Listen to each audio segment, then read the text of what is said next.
Oh, I think you'll find we lack an escape.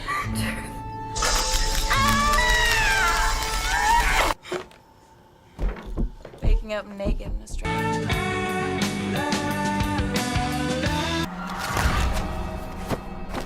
तो इस कहानी की शुरुआत होती है एक स्केयर हाउस से, जिसे कोरी और एमिली नाम की दो लड़कियों ने ओपन किया था। और आज ही के दिन उनके स्केयर हाउस की ओपनिंग थी। दोनों ही लड़कियां कुछ दिन पहले जेल से छूट कर आई थी, और ये दोनों 2 साल से जेल में क्यों थी ये आपको मैं आगे बताने वाला हूँ। अपने कस्टमर के आने से पहले ही दोनों अपने स्केयर हाउस को फाइनल टचअप दे रही थी, और दोनों अपने काम को लेकर थोड़ा नर्वस भी थी। लेकिन दोनों ही एक दूसरे को मोटिवेट करते हैं और अपने काम में फिर से लग जाते हैं। कोरी और एमिली ने अपने स्केयर हाउस की ओपनिंग में अपने हाई स्कूल फ्रेंड्स को भी बुलवाया था, और बाकी कस्टमर तो वहां आ ही रहे थे। लेकिन उन कस्टमर से भी ज्यादा दोनों अपने फ्रेंड्स का वेट कर रही थी। दोनों जब अपने कस्टमर को डरा रही थी तो उस समय बाहर के डोर पर कोई बेल बजाता है। दोनों ही अपने मॉनिटर में देखने जाते हैं कि आखिर बाहर कौन है। यहाँ पर हम दो सीसीटीवी कैमरा की फुटेजेस को देखते हैं। एक में कस्टमर नजर आ रहे थे और एक में उनकी हाई स्कूल की फ्रेंड कटरीना नजर आ रही थी। मतलब कि दोनों ने अपने फ्रेंड्स के लिए अंदर आने के लिए कोई दूसरा रास्ता रखा हुआ था, जिससे उनके फ्रेंड्स के अलावा कोई कस्टमर नहीं आ पाए। यहाँ पर दोनों कैटरीना से एक स्ट्रेंज सवाल पूछते हैं कि क्या वो यहाँ पर अकेली आई है या नहीं। कैटरीना उनके कहे मुताबिक बिल्कुल अकेली आई थी, तो इसलिए दोनों उसे अंदर आने देते हैं। फिर उसी समय पर एक दूसरा कस्टमर भी दूसरी तरफ के डोर से अंदर घुसता है, लेकिन कस्टमर और कैटरीना एक दूसरे को नहीं देख पाते हैं, जिसका साफ मतलब था कि स्केयर हाउस के अंदर की जगह भी कुछ हद तक अलग थी।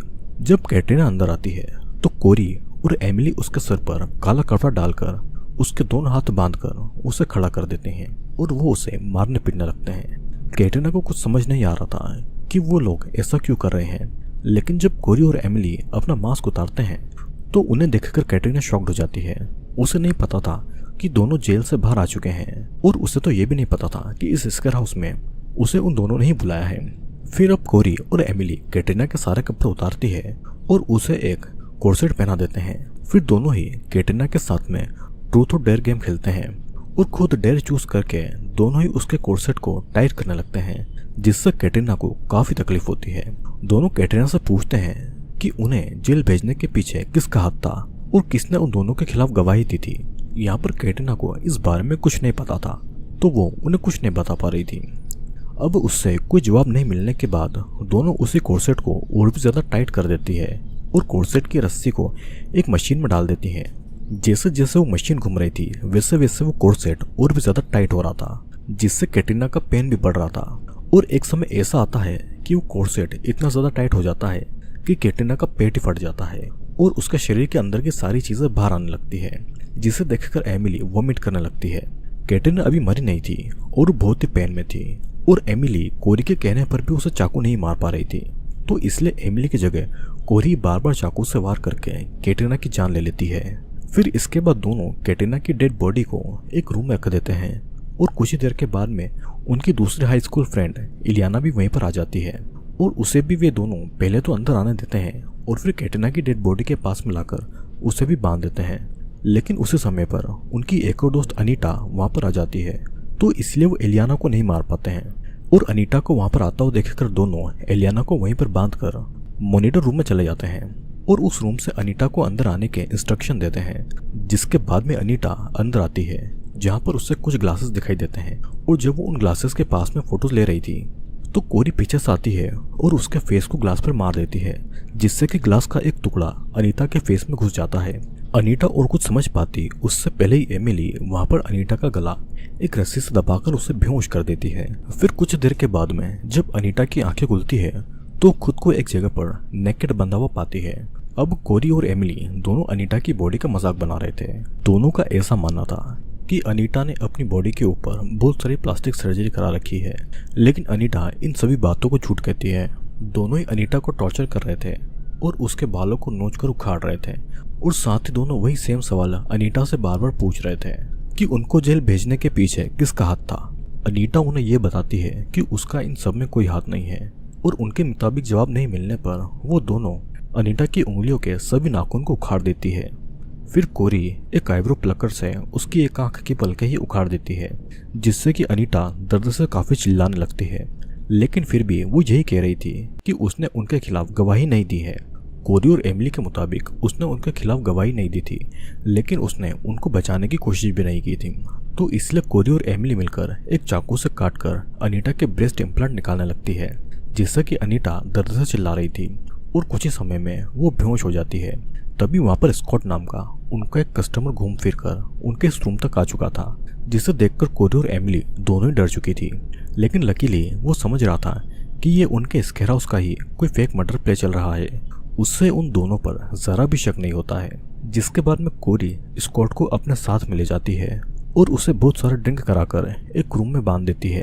कोरी उसे भी मारना चाहती थी, लेकिन एमिली उसे ऐसा नहीं करने देती है। एमिली को बस अपनी हाई स्कूल फ्रेंड से बदला लेना था और उनके अलावा वो किसी की भी जान नहीं लेना चाहती थी। अब यहाँ पर दो कस्टमर एलियाना को बंधा हुआ देखते हैं और एलियाना उनसे हेल्प मांग रही थी, लेकिन कस्टमर को ऐसा लग रहा था कि ये सब फेक है और एलियाना बस हंटेड हाउस के लिए नाटक कर रही है। तो इसलिए एलियाना की बातों पर ध्यान न देते हुए दोनों आगे बढ़ जाते हैं। यहाँ पर कोरी और एमिली फिर से अनीता को टॉर्चर करने लगते हैं और इस वजह से अनीता भी उन्हें बुरा भला कर रही थी। और तब गुस्से में एमिली उसके ब्रेस्ट इम्प्लांट को उसके मुंह में घुसाकर उसे चोक करके उसे जान से मार डालती है। एमिली का ये रूप देखकर कोरी भी बहुत शॉक्ड थी। और उसके बाद जब कोरी अपने हाई स्कूल फ्रेंड को टॉर्चर करने के लिए अलग अलग तरीके निकाल रही थी, तो उसी समय उनके स्केयर हाउस पर लिसा नाम की एक लड़की आती है। लिसा उन सभी में से बहुत ही स्ट्रांग लड़की थी और उसे भी वो दोनों अंदर आने देती है और उसके अंदर आते ही दोनों उसके ऊपर हमला कर देती है। लेकिन लिसा तो पहले ही बहुत स्ट्रांग थी और वो उनसे इक्वली लड़ने लगती है। वो उल्टा उन्हें पीट कर वहां से भागने का रास्ता ढूंढ रही थी। अब एलिसा को भी समझ में आ रहा था कि ये कोई नॉर्मल स्केयर हाउस नहीं है, यहाँ पर लोगों को सच में मारा जा रहा है। फिर भागते भागते लिसा उसी रूम के पास आती है जहाँ पर एलियाना को बांध कर रखा गया था। एलियाना उसे वहां से भागकर पुलिस को लाने को कह रही थी। लिसा पुलिस को कॉल करने ही वाली थी कि तभी एमिली उसके ऊपर हमला कर देती है। लिसा भी एमिली को पीटकर उसे जख्मी कर देती है और जब लिसा एमिली को पीटने में बिजी थी तब कोरी पीछे से आकर लिसा पर हमला करती है। लेकिन लिसा इस बार भी कोरी को चकमा देकर बेसमेंट की तरफ भाग जाती है। तो इसीलिए कोरी लिसा को और पीछा नहीं करती है और बेसमेंट का डोर लॉक कर देती है, क्योंकि वैसे भी जब तक वे लोग डोर नहीं खोलेंगे कोई बाहर नहीं जा सकता है। उसी समय उसी स्केयर हाउस में उनकी एक और हाई स्कूल फ्रेंड शेली आती है और उसके अंदर आते ही एमिली उसे अपने साथ में एक रूम में लेकर जाती है।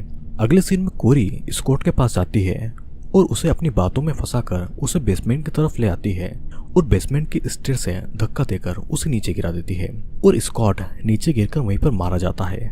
ये सब होते हुए लिसा भी देख रही थी, जो कि बेसमेंट में ही छुपी हुई थी और कोरी उसे भी मारने की धमकी देकर वहां से चली जाती है, क्योंकि वो इन मर्डर का कोई भी गवाह जिंदा नहीं छोड़ना चाहती थी। इधर शैली को पहले तो ये सब नाटक लग रहा था, लेकिन जब वो कोरी और एमिली को मास्क हटाने के बाद में अपने सामने देखती है तो थोड़ा डर जाती है। वो समझ चुकी थी कि जेल जाने की वजह से वो उनसे बहुत ही नाराज है, लेकिन फिर भी वो खुद को नॉर्मल रखने की कोशिश कर रही थी। उसके बाद दोनों शैली को उस रूम में लेकर जाते हैं जहाँ पर उन दोनों ने एलियाना को बांध कर रखा हुआ था। लेकिन तब तक एलियाना ने अपनी रस्सियां खोलकर और अब उसके हाथ में एक हथियार भी था, जिसे दिखाकर वो उन दोनों को बाहर का दरवाजा खोलने को कहती है। लेकिन कोरी और एमिली के पास में एक गन थी, तो इसलिए मजबूरी में एलियाना को अपना हथियार छोड़कर उन दोनों के सामने सरेंडर करना पड़ता है। दोनों अब शैली और एलियाना से एक ही सवाल पूछते हैं कि दोनों को जेल किसने भेजा और उनके खिलाफ गवाही किसने दी थी और उन लोगों ने पुलिस को सच क्यों नहीं बताया। दोनों ही जवाब देने से घबरा रही थी और दोनों एक दूसरे पर इल्जाम लगा रही थी। उन्हें ये पता था कि उन दोनों में से जिसका भी नाम सामने आएगा उसे कोरी और एमिली मार डालेंगे। तो इसलिए एलियाना आइडिया लगाकर कैटरीना का नाम लेती है और उनसे झूठ कहती है कि कैटरीना ने ही पुलिस को उनके खिलाफ झूठी गवाही दी थी, क्योंकि कैटरीना को उन लोगों ने पहले ही मार दिया था। तो अब सजा देने के लिए उनके पास में कोई नहीं बचा था। तो इसलिए एलियाना उससे रिक्वेस्ट करती है कि उन दोनों को अपना बदला पहले ही मिल चुका है, तो वो उसे वहां से जाने दें। लेकिन कोरी और एमिली उन दोनों को इतनी आसानी से नहीं जाने दे सकती थी। उनके जेल जाने से पहले कहीं ना कहीं उन दोनों का भी थोड़ा बहुत हाथ था ही। तो इसीलिए दोनों शैली और एलियाना को पिलो फाइट करने को कहती है। लेकिन उन्हें यह नहीं पता था कि उन पिलो के अंदर उन दोनों ने एसिड पाउडर डाल रखा है।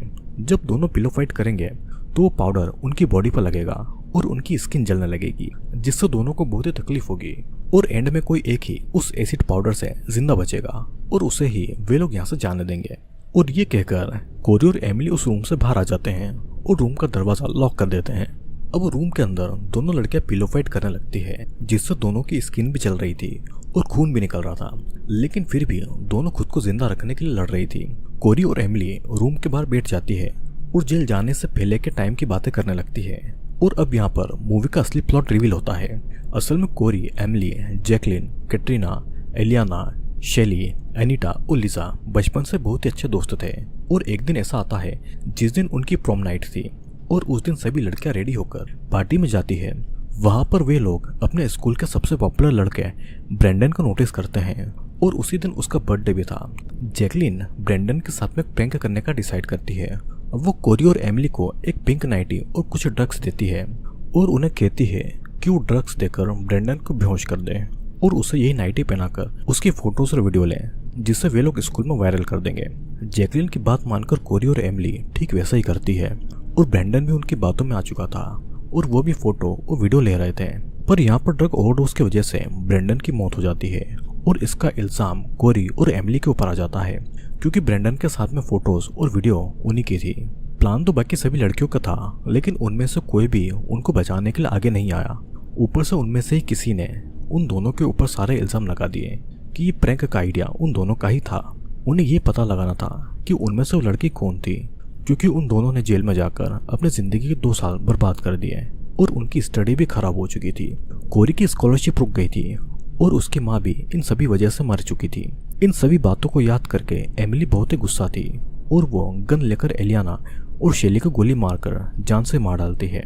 फिर इसके बाद में कोरी एमिली को एक रूम में लेकर जाती है जहाँ पर जैकलिन का इंटरव्यू चल रहा था। जैकलिन रिपोर्टर के सामने खुद को अच्छा और उन्हें बुरा दिखा रही थी और जैकलिन वही लड़की थी जिसने हर जगह ये बात फैलाई थी कि प्रैंक का पूरा आइडिया कोरी और एमिली का ही था और बाकी कोई भी लड़की इसमें इन्वॉल्व नहीं थी। जैकलिन की ये बात कोरी को पहले से पता थी, लेकिन फिर भी उसने ये बात एमिली को नहीं बताई थी, क्योंकि उसे पता था कि अगर एमिली को ये बात पता चली तो बाकी लड़कियों को सजा नहीं देती, जबकि बाकी लड़कियां भी इन सभी में इक्वली इन्वॉल्व थी।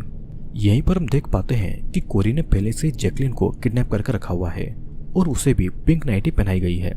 जैकलिन यहाँ पर गॉड और बाइबल की बातें कर रही थी, जबकि वो रियल में बिल्कुल भी धार्मिक नहीं थी और उसकी एक्टिंग को एमिली और कोरी बहुत ही अच्छी तरीके से जानते थे। दोनों फिर जैकलिन को एक पानी से भरे हुए बाथटब में बैठा देते हैं और उसके हाथ में एक हेयर ड्रायर ऑन करके उसे बांध देते हैं और अगर वो हेयर ड्रायर पानी को टच करेगा तो इलेक्ट्रिक शॉक लगने की वजह से जैकलिन की मौत हो जाएगी। दोनों यहाँ पर जैकलिन से पूछते हैं कि बाकी लड़कियों ने हाँ में हाँ मिलाकर उसके खिलाफ गवाही क्यों दी और उसका नाम पुलिस के सामने क्यों नहीं लिया, जबकि प्रैंक का प्लान उसी का था। तब जैकलिन से उन्हें पता चलता है कि उसके फादर ने उसे बचाने के लिए बाकी लड़कियों को पैसे दिए थे, तो इसीलिए बाकी लड़कियों ने पैसे के बदले में जैकलिन का नाम पुलिस के सामने नहीं लिया। फोटोज और वीडियो में तो कोरी और एमिली की फोटो थी और शक बाकी किसी पर गया ही नहीं। ये सब जानकर दोनों ही शॉक्ड थी। दूसरी तरफ लिजा बेसमेंट का डोर तोड़कर बाहर आ चुकी थी और बाहर आने के बाद में उसे बाकी लड़कियों की डेड बॉडी दिखाई देती है, जिसके बाद में वो उसी रूम में आती है जहाँ पर जैकलिन कैद थी। लिजा के आने के बाद में कोरी और एमिली उससे सच जानना चाहते थे कि उन लोगों ने सच में जैकलिन के फादर से पैसे लिए थे कि नहीं। तब लिजा भी उन्हें बता देती है कि जैकलिन के फादर ने झूठी गवाही देने के लिए उन सभी को $40,000 दिए थे, लेकिन सिर्फ इस बात के लिए उन सबको मारना गलत है। कोरी और एमिली जब इस बात को लेकर जैकलिन से बातें कर रही थी तो लिजा उसी मौके का फायदा उठाकर गन उठा लेती है और कोरी और एमिली को गन पॉइंट पर लेकर जैकलिन को बाथटब से बाहर निकालती है। लिजा कोरी को पुलिस को फोन लगाने को कहती है, लेकिन जैकलिन पुलिस को बुलाने के लिए मना करती है, क्योंकि अगर ऐसा हुआ तो उसका राज बाहर आ जाएगा और उसे जेल जाना पड़ेगा। लेकिन लिजा जैकलिन की कोई बात नहीं सुनती है और कोरी को कॉल लगाने को कहती है। जब लिजा का ध्यान कोरी पर था तो एमिली लिजा के ऊपर हमला करके उसे गन छीनकर उसे दूर फेंक देती है। लिजा भी एमिली को बहुत मारती है, जिससे कि उसके पैर पर चोट लग चुकी थी। दूसरी तरफ कोरी जैकलिन को टीवी के साथ में बाथटब में गिरा देती है और टीवी ऑन था और बाथटब में भी पानी भरा हुआ था, जिससे शॉक लगने की वजह से जैकलिन वहीं पर तड़प तड़प कर बाथटब में मारी जाती है। ये देखकर लिजा वहां से भागती है और उसे पकड़ने के लिए कोरी उसके पीछे जाती है और एक मोमेंट पर कोरी ने लिजा की पीठ पर एक चाकू घुसा दिया था, लेकिन लिजा कोरी को पंच करके फिर से वहां से भागती है। कोरी फिर भी उसका पीछा नहीं छोड़ती है और बहुत देर तक इधर उधर भागने के बाद लिजा दरवाजे तक पहुंच चुकी थी साथ ही उसने डोर को थोड़ा सा खोल भी लिया था, लेकिन कोरी डोर स्विच को ऑफ कर देती है, जिससे कि लिसा का हाथ डोर में फंस जाता है और उसे बहुत ही दर्द होता है। कुछ देर के बाद में वहां पर कोरी और एमिली दोनों आते हैं और लिसा को गोली मारकर उसकी जान ले लेते हैं। यहाँ पर उनका बदला पूरा हो चुका था, लेकिन मर्डर्स का पता चलने पर दोनों फिर से जेल में जाने वाले थे और अब उन्हें जेल नहीं जाना था। अब जब उनका बदला पूरा हो चुका था तो इसलिए दोनों फिर से प्रॉम नाइट की ड्रेस पहनकर रेडी होते हैं और दोनों अपनी जान लेने का डिसाइड करते हैं। दोनों एक दूसरे को गले लगाते हैं और खुद को फांसी लगा लेते हैं, लेकिन यहाँ पर कोरी ने फांसी से खुद को आज़ाद करवा लिया था। और जब एमिली फांसी के फंदे पर तड़प रही थी तो कोरी उसे बचाने की जरा भी कोशिश नहीं करती है। कोरी एक चाकू को एमिली के हाथ में देती है और उससे खुद को जख्मी करवाकर बाहर निकलती है। कुछ देर के बाद में एमिली की भी मौत हो जाती है। मतलब कि यहाँ पर कोरी ने सभी मर्डर्स का इल्जाम एमिली पर डाल दिया था और अब वो बाहर ये बताने वाली थी कि सभी को मारने के बाद में एमिली ने सुसाइड कर लिया और किसी तरह वो एमिली के हाथों से बचकर निकल आई। अब इस प्लान के जरिए कोरी जेल भी नहीं जाएगी और अपनी जिंदगी बिना किसी टेंशन के जिएगी, क्योंकि अब कोई भी गवाह नहीं बचा था जो कि इन मर्डर के बारे में किसी को कुछ बता पाएगा। और यहीं पर यह मूवी एंड हो जाती है।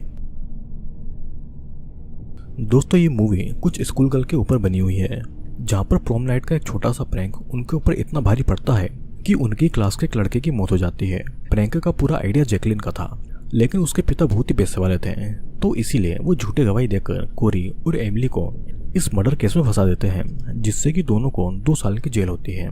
जब वे दोनों जेल से बाहर आते हैं तो वे दोनों एक स्केयर हाउस डिजाइन करते हैं, जिसके जरिए वो अपने उन सभी स्कूल फ्रेंड को मारने वाले थे, जिसकी वजह से वे लोग जेल में गए थे। दोनों का ये प्लान था कि सभी को मारने के बाद में वो अपने आप की भी जान ले लेंगे, जिससे कि उन दोनों को फिर से जेल नहीं जाना पड़े। लेकिन मूवी के एंड में कोरी एमिली को ही धोखा देती है और वो सारे मर्डर का इल्जाम उसके ऊपर डालकर खुद अकेली बच जाती है और यहीं पर यह मूवी एंड होती है।